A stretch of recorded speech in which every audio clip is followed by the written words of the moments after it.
ഓസ്ട്രേലിയയിലാണ്. നല്ല ഒരു രാത്രി സമയം. മകൻ്റെ സുഹൃത്തുക്കളോടൊപ്പം രാത്രിയിൽ അവർ തയ്യാറാക്കുന്ന ഭക്ഷണം ഒക്കെ കഴിക്കുന്നതിനുള്ള തയ്യാറെടുപ്പാണ്. അവർ വീടിൻ്റെ മുറ്റത്ത് തന്നെ നല്ലൊരു ഗ്രില്ല് ചിക്കൻ ഒക്കെ തയ്യാറാക്കുന്നതിനുള്ള ഒരു ക്രമീകരണമൊക്കെ ശരിപ്പെടുത്തി അതിനുള്ള ആവശ്യമായ പാചക ഉപകരണങ്ങളും പാചക സാധനങ്ങളും ഒക്കെ തയ്യാറാക്കിക്കൊണ്ട് വെച്ചിരിക്കുകയാണ്.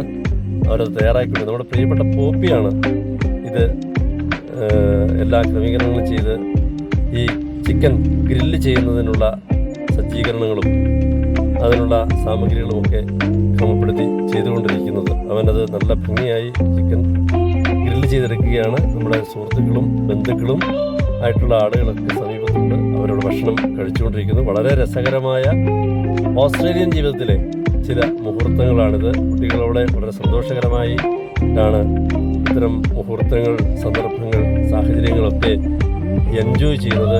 വളരെ ആസ്വാദികരമായി, വളരെ സൗഹാർദ്ദപരമായി, വളരെ സന്തോഷകരമായി ഈ രാത്രിയിൽ ഇങ്ങനെ ഈ വീടിൻ്റെ പിന്നാമ്പുറത്ത് വന്നിരുന്ന് ഓപ്പൺ സ്പേസിൽ ചിക്കനൊക്കെ ഗ്രില്ല് ചെയ്യുന്നു, അത് കഴിക്കുന്നു, സംസാരിക്കുന്നു, അങ്ങനെ സൗഹൃദങ്ങൾ പങ്കുവയ്ക്കുന്നു. നമ്മുടെ നൊസ്റ്റാൾജിയ ഒക്കെ നമ്മൾ അതൊക്കെ പൊടിതട്ടിയെടുക്കുന്നു. പഴയകാല ചരിത്രങ്ങളും സമീപകാല സംഭവവികാസങ്ങളും ആനുകാലിക പ്രശ്നങ്ങളൊക്കെ വളരെ ലളിതമായും സൗമ്യമായും ഒക്കെ സംസാരിക്കുന്നു. രാത്രി അല്പം വൈകിട്ടുണ്ടെങ്കിൽ പോലും അതിൻ്റെ അസ്വസ്ഥതയൊന്നും ആർക്കും അനുഭവപ്പെടുന്നില്ല.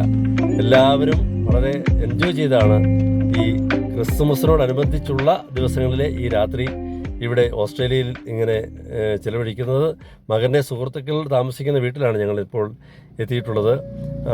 അതോടൊപ്പം തന്നെ എൻ്റെ ചില സുഹൃത്തുക്കളും അവിടെ ഉണ്ട്. നമ്മുടെ നാട്ടുകാരായ ചില സുഹൃത്തുക്കളും അവിടെ നമ്മോടൊപ്പം പങ്കുചേരുന്നുണ്ട്.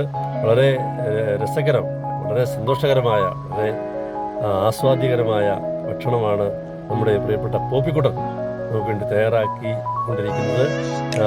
തയ്യാറാക്കുന്നു, കഴിക്കുന്നു, സംസാരിക്കുന്നു. ചിക്കൻ ഗ്രില്ല് ചെയ്യുന്നതിൻ്റെ വിവിധ ഭാവങ്ങളും വിവിധ രീതികളും ഒക്കെയാണ് നമ്മളിവിടെ കാണുന്നത്. എന്തായിരുന്നാലും വളരെ ആസ്വാദികരമായ ഓസ്ട്രേലിയയിലെ ഒരു രാത്രി. Thank you.